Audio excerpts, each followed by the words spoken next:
Halo Bro dan Sis, kembali lagi ke Ngegas. Maaf nih kalau pembukaannya kurang ngegas. Nah, kali ini kita mau bahas soal perubahan yang terjadi di zaman Pak Anies. Nah, Pak Anies ini setidaknya ada 4 perubahan. Jadi kalau soal perubahan-perubahan ini emang Pak Anies yang paling ahlinya. Pertama, 1. Pak Anies mengubah RPtra menjadi Taman Maju Bersama. Kepala Dinas Kehutanan mengatakan bahwa Taman Maju Bersama ini adalah merupakan dari RPtra. Jadi keren juga nih Pak Anies dalam melakukan perubahan yang satu ini. Yang kedua, OKO Trip jadi Jaklingko.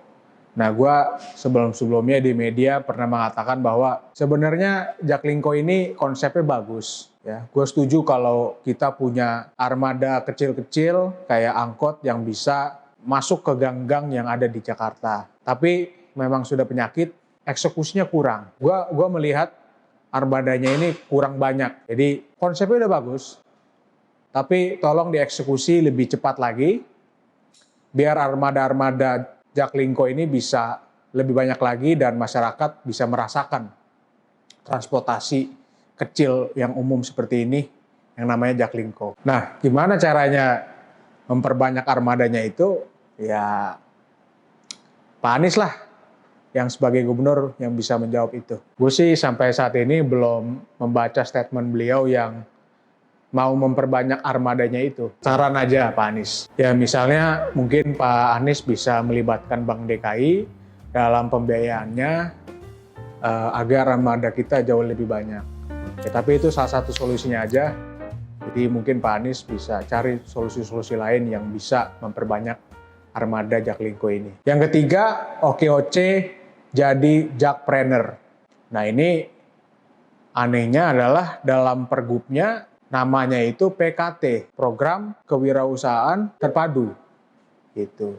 Nah ini gue sebenarnya bingung kenapa diubah namanya dari OKOC jadi Jakpreneur. Apa karena OKOC ini terlalu melekat kepada Pak Wagub sebelumnya? Nah mungkin Pak Anies bisa menjawab ini. Karena gue pikir OKOC bagus lah, lebih gampang diingat warga. Keempat, DP 0 rupiah berubah jadi yang namanya Samawa.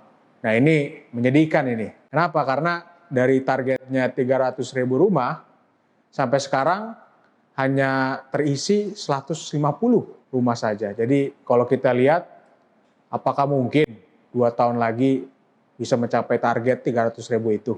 Nah tapi terkait dengan perubahan nama ini, gue juga agak bingung kenapa harus diubah jadi Samawa. Ya jangan sampai nantinya penggantian nama-nama ini menjadi alasan Pak Anies tidak menuntaskan janji-janji beliau gitu. Misalnya reklamasi jadi perluasan daratan, terus rusun jadi rumah lapis. Pergantian nama-nama ini kan bisa jadi nanti menjadi tuduhan-tuduhan bagi Pak Anies tidak menyelesaikan janji-janjinya ketika kampanye dulu. Jadi paling tidak itu adalah 4 perubahan yang dilakukan oleh Pak Anies. Tapi gue berharap jangan hanya nama-namanya saja yang berubah, tapi perubahan-perubahan yang terjadi adalah perubahan yang benar-benar fundamental terhadap kesejahteraan yang terjadi pembangunan di Jakarta.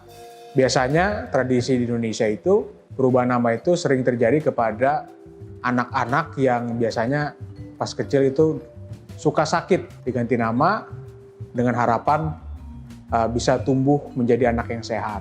Nah, gua harapin program-program Pak Anies yang diganti nama itu akan menjadi program-program yang berhasil dan sukses. William Shakespeare pernah mengatakan, apa sih artinya sebuah nama? Mawar tetap harum walaupun namanya bukan mawar.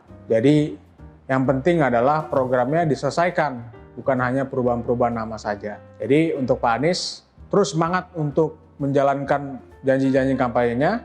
Gue yakin Pak Anies dalam 5 tahun bisa menyelesaikan semua janji-janji kampanye beliau dalam tempo yang sesingkat-singkatnya. Oke, begitu aja video kali ini. Gua William Sarana, sampai jumpa di Ngegas berikutnya.